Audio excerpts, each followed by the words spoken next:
Summer.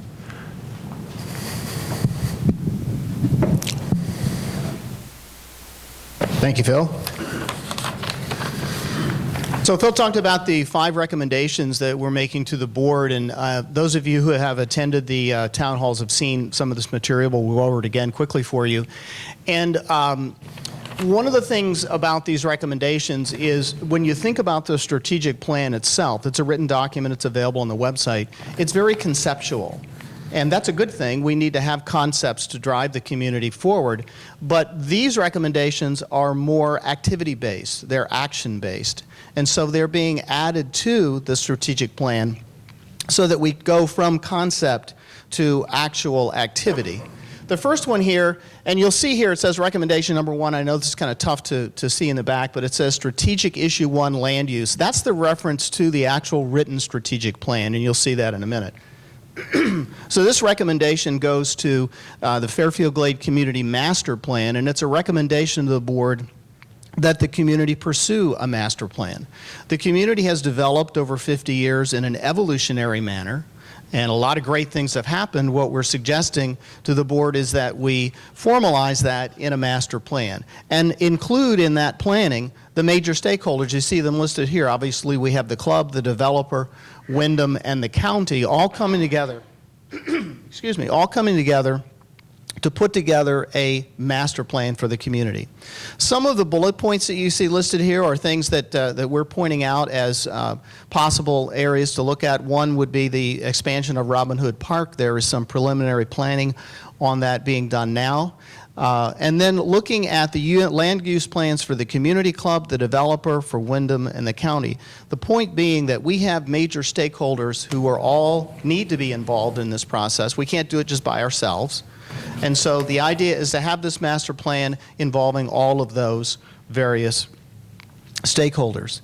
We're suggesting to the board that a preliminary draft of this plan be done by June of next year. That's pretty aggressive, but we talked about dates and said, you know, we could make it the end of the year and then we won't do anything for the first 6 months, so let's just get on it and get something done by the middle of the year.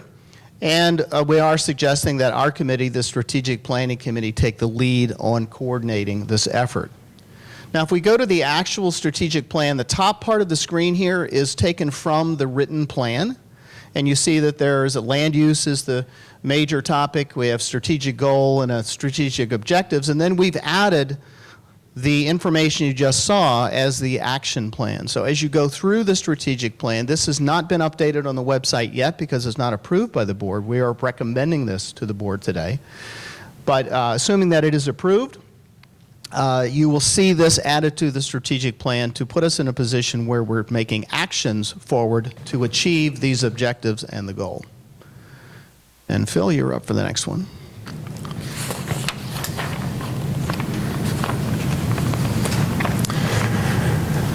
Okay, thank you. One of the recommendations of this committee a few years ago was that we establish a government relations committee because we felt at that time it was important to do a lot of work in that arena, and the board adopted that, and that's worked well. One of the recommendations that we were making this year is that we established a commercial development committee or an ad hoc committee, someone that can focus in on potential opportunities, business growth, opportunities for greater services in our area, that we feel like when Peavine Road is completed, and it looks like it actually will be completed, that there will be a lot of new opportunities along that route. And we'd like to have a voice in that if we can. We don't know how yet. We certainly haven't had a chance to reach out to a lot of the people that would be involved in that. But we think that as a club, that's important for us to have a voice in that development, and at the same time look at what the needs are within this community, and if there's a way that we can help with that. So we want to work with the Chamber of Commerce. One of the things that came out in one of our town hall meetings was a recommendation that we work with the Chamber of Commerce to encourage growth along that Peavine road route, and we've included that in ours. But we also think that there's a lot of opportunities to evaluate possibilities for future businesses. We think just a group should be looking at that to evaluate it and come forth with any ideas or recommendations. Doesn't mean we're going to do it, but it does mean we need to be thinking about it and pushing ahead. And I want to be very clear on this. We're not recommending that the board, that the members spend any money on this. We're talking about private development, private business growth, private opportunities. So we think that's one of the areas that we'd like the board to do, and we'd like to create this commercial development committee and then have it established by the end of this year. And again, you can see how this gets added to that land use. We're adding these recommendations into the strategic plan. So the third recommendation of the board has to do with finance, and it ties into strategic issue 9 in the written plan. And the recommendation is to pursue a long-range financial stability plan.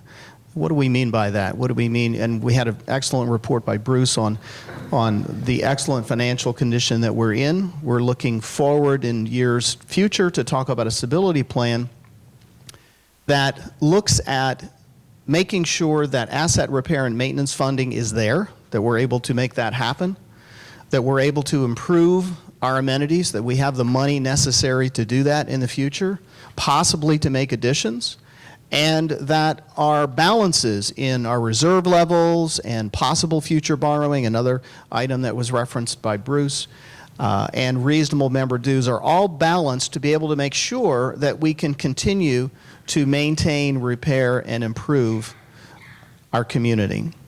A couple of things that would be given consideration in this plan. First of all, balanced debt service and reserves.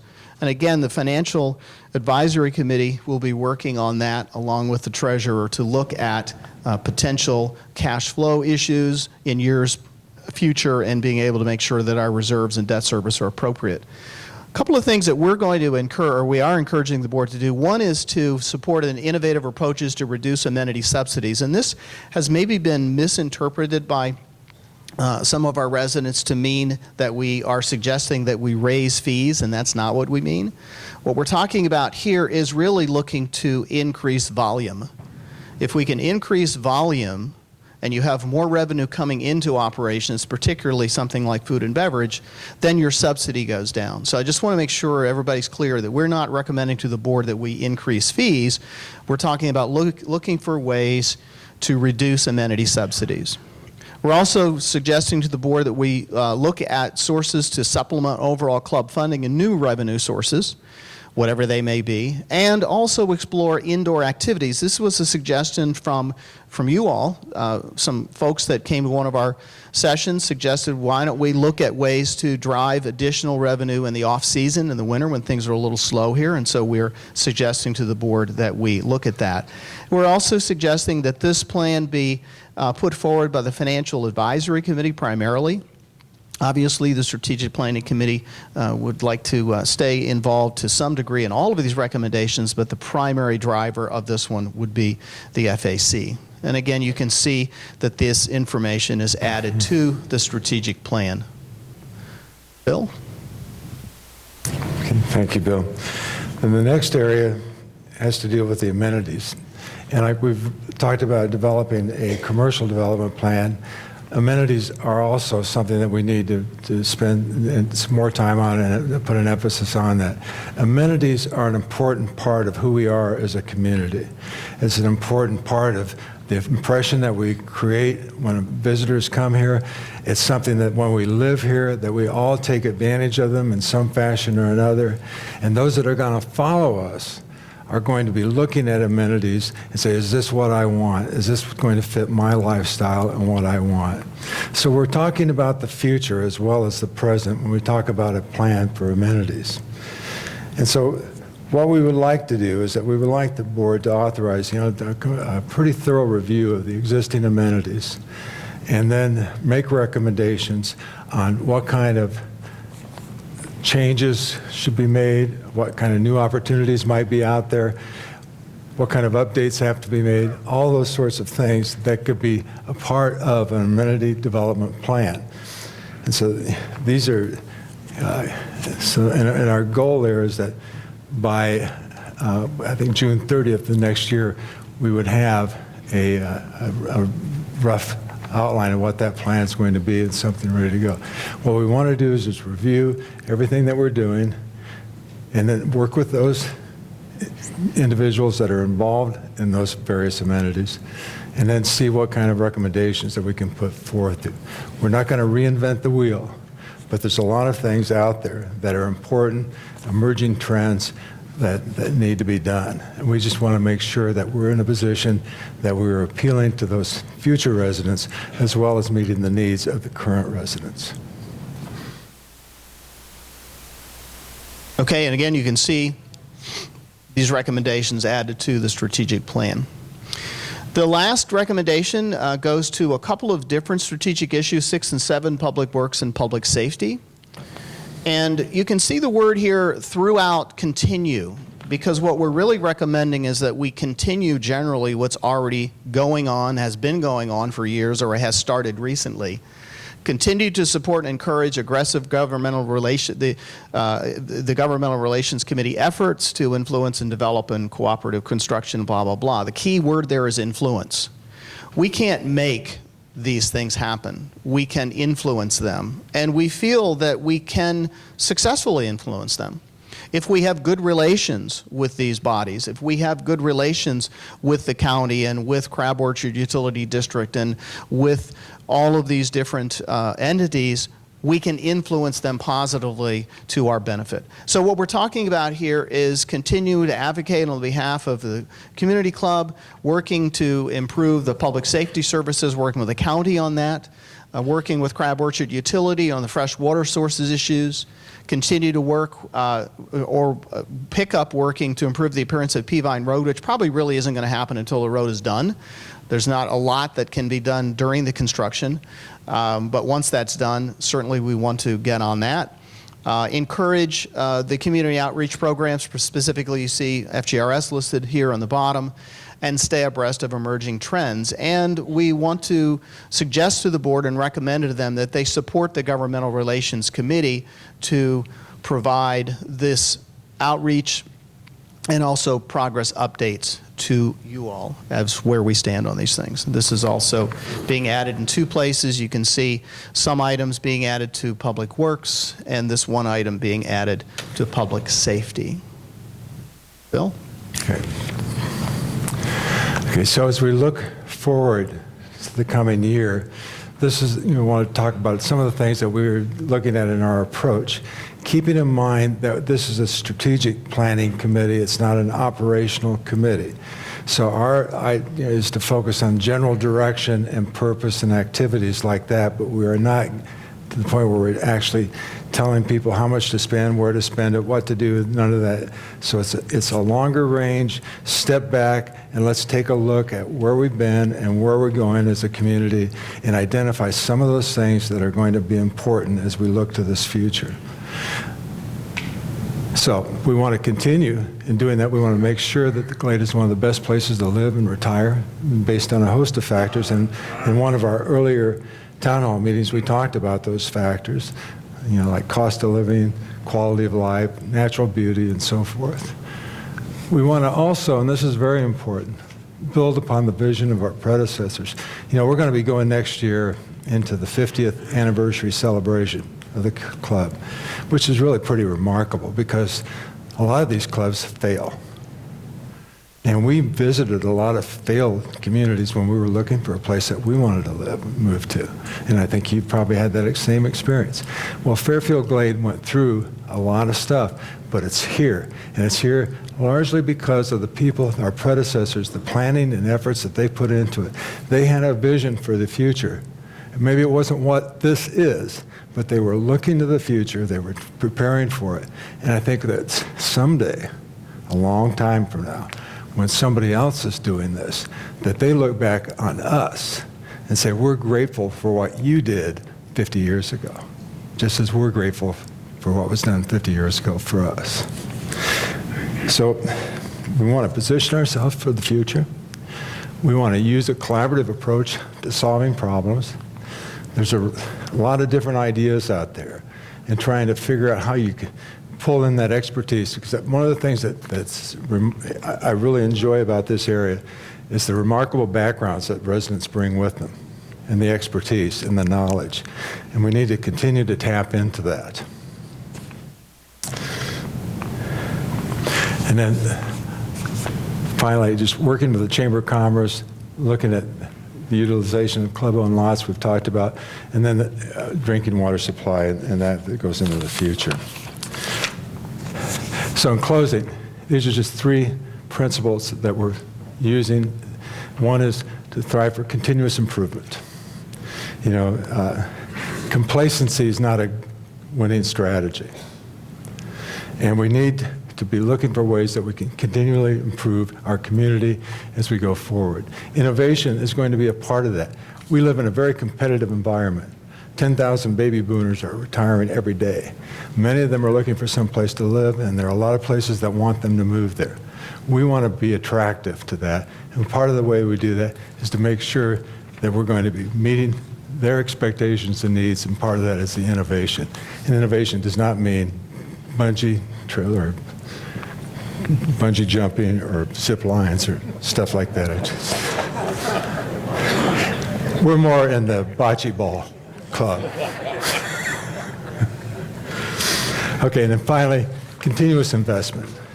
We need to invest in ourselves because, you know, if we don't do it, nobody else is going to. And we need to be smart about it, we need to be strategic about it, and we need to focus on what our priorities are, but we need to continually have that ability to make those kinds of strategic investments. So with that, you want to get the next slide? Our next step on this is that we will be submitting this to the Board of Directors. They will act on it by October 18th, October 24th, and then the updated strategic plan will be a part of the website. There's a month here that you can comment on it. We welcome your comments and input into it. I know the board looks forward to hearing that. But again, we really appreciate the opportunity to work on this. We appreciate your participation, and that's it. Thank you.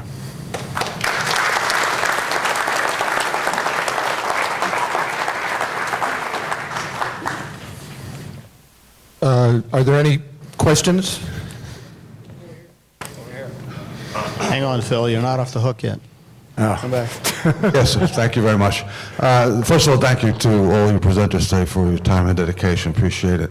My question and comment is on the topic of amenities, and it's probably a very low priority thing because I never see anything or hear anything about it, and I've addressed the board about it in the past and don't seem to get any response, and that is when my family and friends come to visit, they all comment on what a quaint and old-fashioned and fun miniature golf course we have. And it is. It's really nice. And they do a good job of repainting and doing the turf and things like that. And but I've watched over the last 12 years that I've been here, its decline. There used to be fun obstacles on the course that have been removed and not replaced. This year, I noticed a lot of the the obstacles are replaced with big rocks that have been put out there. You know, the windmill, various other little buildings that you had hit the ball through. And there used to be a running stream through it that was very pretty and bucolic. That's all gone, and I'm wondering what kind of budget is applied to the miniature golf course? How many people use it? Is it something that works in the black? Is it something that we are concerned about keeping it nice and functionable? And that's it. I've watched the decline in it, and I don't know if it's something that's going to be a thing of the past. I hope it's not. I think a lot of people enjoy it. Yes, well, Bob, you can comment on it, but let me just respond quickly to that, though. Yes, that will be included when we do the amenities review. One of the things that I have heard is that this is really important to my grandkids. And it's really important to me because I got to get them out of the house. So, yes, we will be looking at that, but Bob, you can answer the operational question. It does operate in the black. It's one of the few amenities that does. And actually, we're spending about $10,000 on it this year, and I think we have some dollars allocated next year for it as well. So we're typically, every year, we're spending $5,000 to $10,000 on improvements, but we'll take those ideas into consideration as we look to the new improvements, for sure. Thanks. This over here. Thank you. First of all, Okay, no, well, yeah, doesn't matter. okay, why don't you go first? I have a question. When you talked about the stakeholders, you did not include Crossville.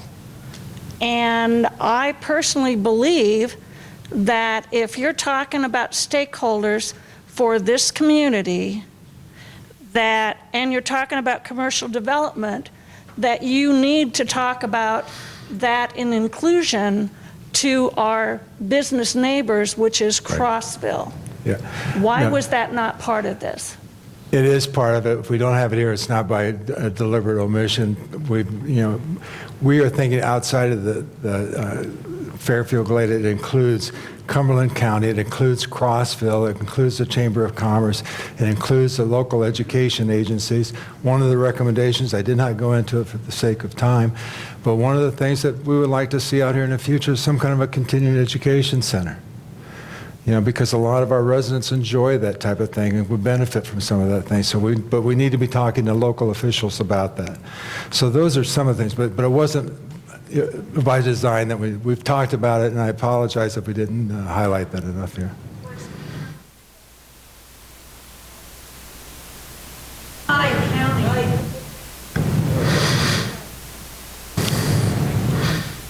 The counties around Cumberland County are getting all kinds of grants and funding for economic development, business development.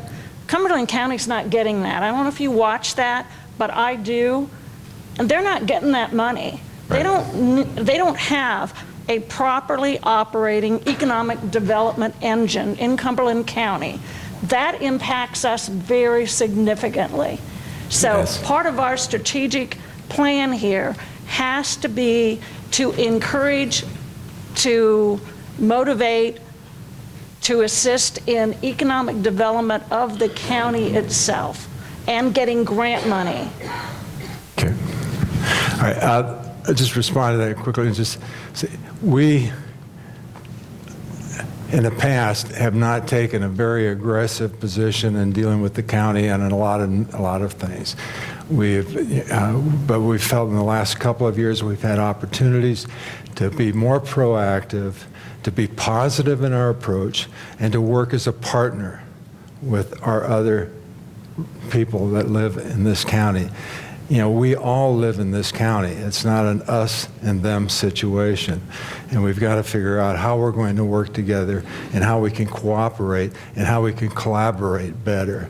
And certainly on economic development and growth, there's a lot of potential there. And I agree with you. I had a background in that stuff. There's a lot more that they could be doing that they're not. But then again, it's a question of what we're willing to do. And so what we're saying as a strategic planning committee is that the board should start taking a look at this. Yes, Okay, sir. thank you. First of all, I'm 100% in favor of the Wyndham Resort. I think their support is critical to the activities we have and the financial well-being of our community. But when I look at the residents today, I think a majority of us are retired or semi-retired. So to me, who we are today is an active retirement community with a resort. And I would like to see that enhanced going forward. However, when I look at your mission statement, I did not see the word retirement in there at all. So I don't know whether or not you're trying to de-emphasize the retirement aspect of our community. But again, that's just my voice. Maybe the rest of the folks would like us to move away from retirement, but I did not see that word retirement in there at all. I thought it was there, but if it's On the mission statement, it was in the one above it. It's in the vision statement. It was in the vision statement, but not the mission statement. So if you look at the mission statement, your zip lining example would fit in that, if you're making decisions. But if there is something about active retirement with resort lifestyle in it, you might not consider a zip line. Well, we can, I think we can make that addition. I appreciate that clarification, but the idea is, like one of the attractions of this area as residents that live in a retirement community, we're getting the advantage of all this other stuff.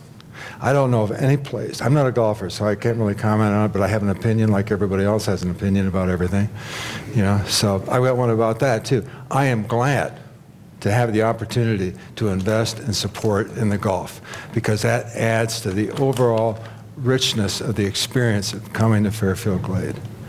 And when I talk to my friends where I live, I tell them I live in a retirement resort community. The two go hand in hand, and we work, and that's why we felt like we need to develop a comprehensive approach, a collaborative approach, working together and coming up with this master plan. But thank you for your comment. We'll include that.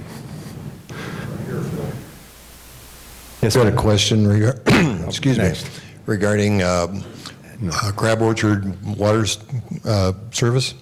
And you made a comment regarding working with them for the continual provision of clean drinking water. To me, that sounds like it's looking at, as we expand, are they going to expand their services with this? My question is more directed at our existing services. It seems like there's some gremlin that reads the paving report, and as soon as there's a road paved, a water main breaks in that road and it gets dug up. And I'm sure this is an aging system. Is there any plan on working with them to get that to be upgraded so that we could continually be doing this and take a perfectly great new paved road and dig it up 2 months later? Right. I know that this is a priority for the community club. The Government Affairs Committee has been spending a lot of time looking at that whole issue of both current and future water supply, and efforts have been made to work with some of the partners that we depend on. So your comments are well taken. When we first moved here, we had a problem with water pressure, and we discovered, life without water just doesn't work very well. So we're very much aware of that, and we're glad to talk to you afterwards about, to follow up with you on that. There's one question, this right here. In part with your beautification, when Peavon Road was, the construction started, there was some talk about trying to make it a parkway, and I was wondering if there's been any work on that, or is that sort of a dead issue, or because even prior to construction, Peavon looked pretty bad. Yeah. But making it that, I think would maybe open us up maybe to some more funding for it. Yeah. I will say, I know that, again, the Government Affairs Committee has been working with that and is I believe, is close to having a proposal for the board to be looking at on that. But you're right. This is an opportunity to make some changes and to do some things that we haven't been able to do before. Again, just personal experience. It doesn't have anything to do with the Strategic Planning Committee. But when our friends come visit us, we say, get on Peavine Road and go straight and don't look. Because we want them to get across that line. Because then we got them. But yeah, there'll be something on that in the near future, I think, as far as what the club is going to be doing. But, yes, there's this lady right here first. Okay, my question is, when you're doing the strategic planning and you're looking at the future and 5 years ahead, are you talking to anyone and getting input from people that are in their 50s and late 40s? Because we're planning for us boomers, and if you only planned your visions for what we are looking for now and not what will continue to attract the younger people, and those are some of the golfers that are coming in, timeshare owners and things like that. What input would be from them? Because I'm assuming most of the people out here on boards and everything are of a pretty well mid-60s, something like that. And I know with my son being into his 50s and things like that, they look for different things in a community. Right.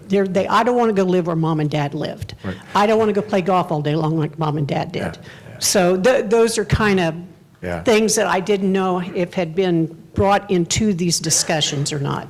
That's excellent comments. And yes, to a certain extent. I mean, obviously, we have to pay attention to the demographic profiles that we're working with. And right now, I mean, the immediate thing is, we know what our profile is. We have an idea what the profile is for the baby boomers that are going to be filling this place over the next